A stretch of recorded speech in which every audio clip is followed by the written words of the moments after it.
Comment tu vas? Salut, ça va et Content. toi? Content. Olivier Faure arrive en terre conquise, en ex-Fabuzy. Le Grand Quevilly, fief historique du PS, où se tient chaque année le barbecue annuel de la section de Seine-Maritime. Ici, pas d'auditoire à conquérir, mais une mission bien plus difficile.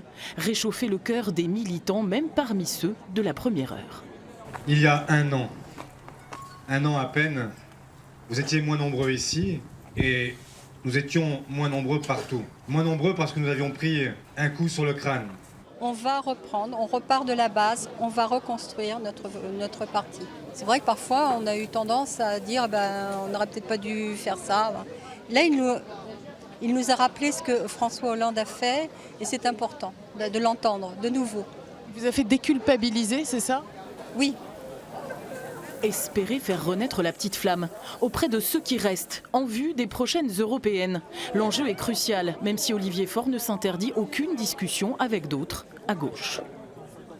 Il faut effectivement accepter d'abord de regarder en face et de dire aux gens qui vous ont dit merde, eh bien qu'on les a entendus. Ça ne me gêne pas d'être sur des combats communs avec Jean-Luc Mélenchon comme nous l'avons fait sur la démocratie au mois de juillet.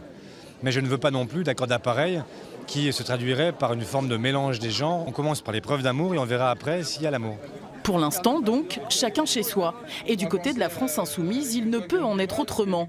Fort des scores de Jean-Luc Mélenchon à la présidentielle et de ses résultats aux législatives, le mouvement a voulu s'organiser tout en conservant ses fondamentaux. Avec en ligne de mire, pour la première fois, les européennes en mai. Pour les candidats, il y a beaucoup à faire et la mission est très claire. Bien, on va essayer de transposer l'efficacité des députés de la France insoumise qu'on connaît à l'Assemblée nationale au Parlement européen. Donc ça, c'est vrai que c'est une étape supplémentaire. Oui. 1 an et demi après l'arrivée de la République en marche au pouvoir et en face de la montée fulgurante de l'extrême droite, la gauche n'a plus que 8 mois pour reprendre sa place sur l'échiquier européen.